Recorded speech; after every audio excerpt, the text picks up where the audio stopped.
নমস্কার, আপনারা দেখছেন দুর্নিবার বাংলা। এই মুহূর্তে আমরা রয়েছি দক্ষিণ গৌরীপুর গ্রাম পঞ্চায়েতে এবং আমাদের সঙ্গে এই মুহূর্তে রয়েছেন এই পঞ্চায়েতের উপপ্রধান সেকেন্দার শেখ। সরাসরি তার সঙ্গে কথা বলে নেব।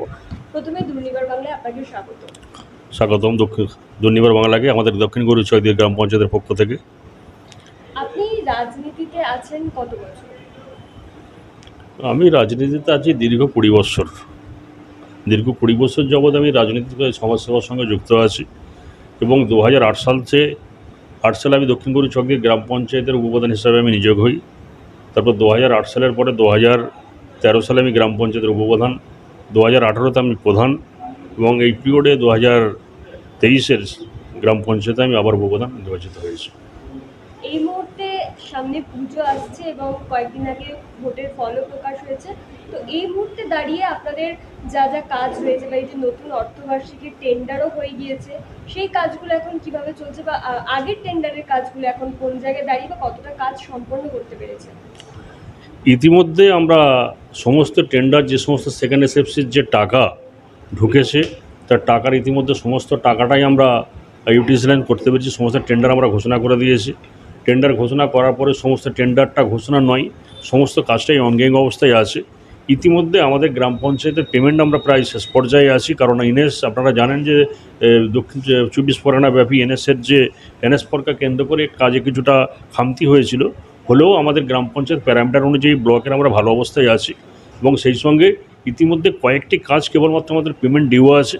পেমেন্টগুলো আমরা সেরে ফেলতে পারবো এবং শুধু তাই নয়, 16 এসএফসির যে টাকা ঢোকার সম্ভাবনা আছে তারও টেন্ডার আমাদের রেডি করা আছে। 16 এসএফসির টাকা ঢুকলেই আমরা তারও কাজ আমরা ইতিমধ্যে সারার মধ্যে উদ্যোগ আমরা গ্রহণ করে রেখেছি। এই যে 24-25-এর যে টেন্ডারের কথা আপনি বললেন, এখানে কোন কোন কাজকে বেশি গুরুত্ব দিয়েছে? চলুন, আমাদের দক্ষিণ গৌরীচকদের গ্রাম পঞ্চায়েত এলাকা দারিদ্র এলাকা, এখানেতে আমরা ইতিমধ্যে যে সমস্ত কাজগুলো অগ্রাধিকার পাই তার উপরে বিশেষত পরিকাঠামো ব্যবস্থাটাকে বেশি গুরুত্ব দেওয়া হয়েছে। পরিকাঠামো ব্যবস্থার মধ্যে পাইলিং রাস্তার সমস্ত যে সমস্ত আমাদের রাস্তাঘাটগুলো করা হয়েছিল, রাস্তার মধ্যে বিশেষ করে সংখ্যা পুকুর, রাস্তার ধার ধারে পুকুরের সংখ্যাটা খুব বেশি, এই জন্য পাইলিংটা আমরা গুরুত্ব দিয়েছি। পাইলিংয়ের সঙ্গে ইতিমধ্যে ঢালাই আমাদের প্রায় 80% ঢালাই আমরা সম্পন্ন করতে পেরেছি। সেই সঙ্গে কিছু লাইট রেডি করতে, মানে লাইটের যে সমস্ত লাইটগুলো আমরা বিশেষ করে আপনাদের সোলার লাইট যে আমরা ইমপ্লিমেন্টেশন করেছি, লাইটের সঙ্গে কিছু আমরা বাড়িয়েছি। সেই সঙ্গে পানীয় জলকে আমরা গুরুত্ব দিয়েছি। পানীয় জলকে গুরুত্ব দিয়ে সাবমার্শাল টিউবওয়েল বেশ কয়েকগুলো আমরা করেছি। ইতিমধ্যে গ্রাম পঞ্চায়েতে প্রায় 130টার উপরে টিউবওয়েল আমরা স্থাপন করেছি। বর্তমানে সরকারের যা ভাবনা, জলস্বপ্ন প্রকল্পে 3টি প্রকল্প আমাদের গ্রাম পঞ্চায়েত ইতিমধ্যে আমরা পেয়েছি, যার মধ্যে দক্ষিণার আলিপুর সাবমার্শাল যেটা পিডব্লিউএসএস আন্ডারে কাজ করছে, সেই সঙ্গে দেউলি সাবমার্শাল আছে আর দক্ষিণ গৌরীপুর। ইতিমধ্যে আলিপুর সাবমার্শালের অংশ থেকে আমরা জল পাওয়া শুরু হয়েছে। দক্ষিণ দেউলি সাবমার্শালের আন্ডারে যে সমস্ত হাউস হোল্ডারগুলো আছে তারা জল পাওয়াটা শুরু করেনি, তাদের প্রজেক্টটা প্রায় শেষ পর্যায়ে, তারাও জল পেয়ে যাবে। আর দক্ষিণ গৌরীপুর সাবমার্শালের কাজটা চলছে। অতএব পানীয় জলের সমস্যাটা অনেকাংশে আমাদের সমাধান হয়েছে। আর বিশেষত যে গুরুত্বগুলো আমরা দিয়েছি, গুরুত্বের মধ্যে রাস্তাঘাটগুলো ইমিটেশনটা, রাস্তা আরসির যে রাস্তাগুলো আছে ঢালাই রাস্তাগুলোকে আমরা যেমন গুরুত্ব দিয়েছি, তেমনভাবে পাইলিং আর পানীয় জল ব্যবস্থাকে গুরুত্ব আমরা দিয়েছি, দিয়ে কাজ চলছে। জল নিকাশি কোনো সমস্যা আপনার এলাকায়? জল নিকাশি সমস্যা ম্যাডাম, এটা নিয়ে আমাদের মাননীয় মন্ত্রী মহোদয় এমপি সাহেবের প্রোগ্রামে উনি বলেছেন যে বিষ্ণুপুরের বিশেষত জল নিকাশি ব্যবস্থার জন্য কোনোভাবে অন্তত আমাদের বিশেষত যে ঝেনকিরহাটের যে আমাদের যে ভোলকালের যে আমাদের ক্যানেল আছে, ক্যানেল এবং ডায়মন্ড ক্যানেলের সঙ্গে যুক্ত করে কোনোভাবে যদি আমরা একটা নিকাশি ব্যবস্থা করতে পারি, তাহলে তো জলমগ্ন অবস্থা যে হয়ে আছে আমাদের বিশেষ করে বিষ্ণুপুর নিচু জায়গা, তার মধ্যে দক্ষিণ গৌরীচক গ্রাম অত্যন্ত নিচু এলাকার মধ্যে আমরা বসবাস করি। জলমগ্ন এলাকা, কৃষি জমিগুলো অন্তত জলে প্লাবিত হয়ে আছে আর মানুষের বাড়ির মধ্যে জল ঢুকেছে। সেই জন্য মাননীয় মন্ত্রী মহোদয়কে আমরা মন্ত্রী মহোদয় নিজে উদ্যোগ নিয়েছেন এবং আমাদের কাছ থেকে জানতে চেয়েছেন যে কী এলাকার কী অবস্থা আছে। মাননীয় মন্ত্রী মহোদয় আমাদের এলাকার ভিত্তিক আমরা আমাদের একটা সার্ভে করে সাহেবকে রিপোর্ট করেছি, যাতে করে অন্তত জলমগ্ন অবস্থার জন্য কীভাবে একটা উপায় বার করা যায়। উনি সেই উদ্যোগ আর সদিচ্ছা উনি দেখিয়েছেন এবং মাননীয় মন্ত্রী মহোদয় যথাযথ উদ্যোগ নিয়েছেন। এমপি সাহেবের মিটিংয়ে উনি ওনার বিস্তারিত বিষয়টা ব্যাখ্যা করেছেন, আমরা জানি। মুখ্যমন্ত্রী কন্যাশ্রীর যে প্রকল্পগুলো রয়েছে, উন্নয়নমূলক প্রকল্প, তাছাড়া মানুষের পরিষেবামূলক যে প্রকল্পগুলো, সেগুলো কোন কাজগুলো কিভাবে চলছে? মানে যেমন ধরুন কন্যাশ্রী হোক বা রূপশ্রী হোক বা লক্ষ্মীর ভাণ্ডার, এই প্রকল্পগুলো বা স্বাস্থ্যসাথী, এগুলো কতটা পৌঁছে দিতে পারছেন?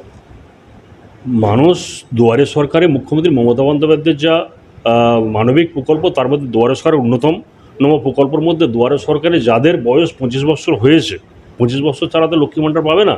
তার 25 বছর যাদের হয়েছে তারা লক্ষ্মী ভাণ্ডারের জন্য আবেদন প্রায় সকলেই করেছে বলে আমাদের জানা। গ্রাম পঞ্চায়েতে কেউ আসেনি যে টাকা পাচ্ছে না, আমাদের কাছে বলেনি। লক্ষ্মী ভাণ্ডার আর বা বিশেষ করে বিধবা ভাতা, যারা বিধবা হয়েছেন বিধবা ভাতার প্রকল্প থেকে শুরু করে সার্বিকভাবে কন্যাশ্রী প্রকল্পে এবং আমাদের রূপশ্রী প্রকল্প যা আসে, তাদের কেউ টাকা পাচ্ছে না এমন অভিযোগ আমাদের কাছে নেই। আমাদের দায়বদ্ধতার মধ্যে পড়ে গ্রাম পঞ্চায়েত কেবলমাত্র আমরা কন্যাশ্রীর রিকমেন্ডেশনটা ব্লককে টাকা যেভাবে দেওয়ার জন্য আমরা আমাদের পক্ষ থেকে সে বেনিফিশিয়ারিকে তাদের উদ্যোগ নিয়ে যা সাপোর্ট দিয়ে সাপোর্টিং পেপারগুলো রেডি করে দিয়ে থাকি, এবং রূপশ্রী প্রকল্প যা আসে তাদেরকে ঠিক মতো অন্তত তাদের যাতে প্রায়োরিটি বেসিকে তারা টাকাটা পায় সে ব্যবস্থা আমরা করে ব্লকে পাঠিয়ে দেওয়ার ব্যবস্থা করি। সেই সঙ্গে লক্ষ্মী ভাণ্ডার যাদের সমস্যা হয় তারাই আমাদের কাছে আসে গ্রাম পঞ্চায়েতে যে আমরা টাকাটা পাচ্ছি না, আমাদের সমস্যা আছে। তাদের হতে পারে কারোর ব্যাংকের লিঙ্কেজ নেই, কারোর মোবাইল তাদের ব্যাংকের সঙ্গে আধার লিঙ্কেজের সমস্যা আছে, কারোর স্বাস্থ্যসাথীর সঙ্গে আধার লিঙ্কের প্রবলেম আছে। এরকম প্রবলেমগুলো আসে, আমরা রীতিমতো একটা আমাদের কাউন্টার খোলা আছে লক্ষ্মী ভাণ্ডারের জন্য, যাদের সার্বিকভাবে সাপোর্ট দেওয়ার জন্য লক্ষ্মী ভাণ্ডার প্রকল্পতে সার্বিক উদ্যোগ আমরা রাখি। কোনো বেনিফিশিয়ারি যাতে না ফেরত যায়, মুখ্যমন্ত্রীর মানবিক প্রকল্প থেকে কেউ না বঞ্চিত হয়, তার সার্বিক উদ্যোগ আমরা রেখেছি ম্যাডাম। আমি একটা শেষ প্রশ্ন আপনাকে জিজ্ঞেস করবো। আপনাদের মাথার উপরেই রয়েছেন আপনাদের অভিভাবক বলা যেতে পারে, মাননীয় বিধায়ক। তিনি আপনাদেরকে কিভাবে গাইড করেন বা কিভাবে আপনাদেরকে নির্দেশ দেন যাতে আরো বেশি করে মানুষের কাছে পৌঁছে দেওয়া যায়? কারণ সামনেই বিধানসভা নির্বাচন আসছে, 26শে বিধানসভা নির্বাচন। তার আগে আপনাদেরকে উনি কিভাবে পুরো বিষয়টা আরো ভালো করে কাজ করার জন্য বলছেন বা কিভাবে নির্দেশটা দিচ্ছেন? মাননীয় বিধায়ক মহাশয় আমাদের কাছে অত্যন্ত অভিভাবকের মতো। তিনি আমাদের সার্বিক বিষয়টা তাহার মতামত নিয়ে আমরা কাজগুলো করে থাকি। আর উন্নয়নের বিষয়ে তিনি সার্বিকভাবে খোঁজখবর রাখেন আমাদের কাছ থেকে।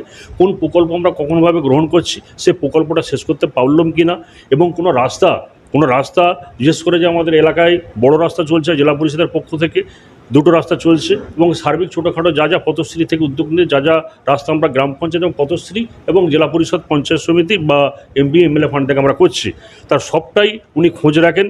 উনি খোঁজ রেখে আমরা কতটুকু কাজ করলাম, কাজের পারফরমেন্স কতটা হয়েছেন, উনি রীতিমতো নজরদারি আমাদের উপরে উনি রেখে কাজ করেন। কারণ আমাদের তাতে আমরা উৎসাহ পাই যে হ্যাঁ, উনি আমাদের কাছ থেকে খোঁজখবর রেখে কাজের উৎসাহ উনি আমাদের দিয়ে থাকেন। সেই সঙ্গে কাজের সাথে সাথে এলাকার কোনো সমস্যা, মানুষের মানবিক সমস্যা, মানুষের সামাজিক সমস্যা থেকে শুরু করে সার্বিক বিষয়টা আমরা ওনার পরামর্শ নিয়ে মানুষকে সার্বিকভাবে পরিষেবা দেওয়ার আমরা সে অন্তত মানসিকতা আমরা উৎপাদ্য সঞ্চয় করতে পেরেছি একমাত্র ওনার উৎসাহেতে। কারণ উনি অত্যন্ত উৎসাহ দেন আমাদের কাজের জন্য, এবং শুধু তাই নয়, উৎসাহ নয়, কাজের নজরদারি আমাদের প্রতি রাখেন, এবং যখন যেমনভাবে যা সমস্যা হয় ঠিকভাবে ওনার কাছ থেকে আমরা অভিভাবকের মতো সমস্যার সমাধান করার সুযোগ পাই। সেই জন্য আমরা বিষ্ণুপুরে, বিশেষ করে আমাদের অঞ্চলে আমরা কাজের অত্যন্ত উৎসাহী। আমার একটা অভিভাবক দক্ষিণ বিষ্ণুপুরে পাওয়ার জন্য এই অভিভাবক মাননীয় দিলীপ মণ্ডল মহাশয়ের উদ্যোগে অন্তত আমরা কাজ করার জন্য অত্যন্ত অনুপ্রাণিত হই কাজ করে। ধন্যবাদ।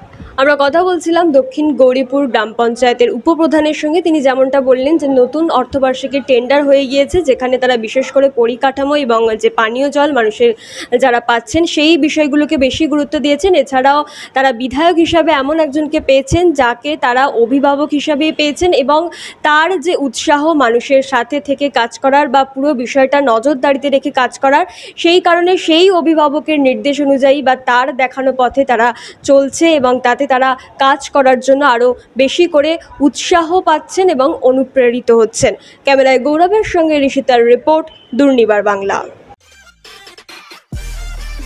সব খবর সবার আগে পেতে আমাদের চ্যানেলটি সাবস্ক্রাইব করুন এবং পাশে থাকা বেল আইকনটিতে ক্লিক করুন, লাইক ও শেয়ার করুন।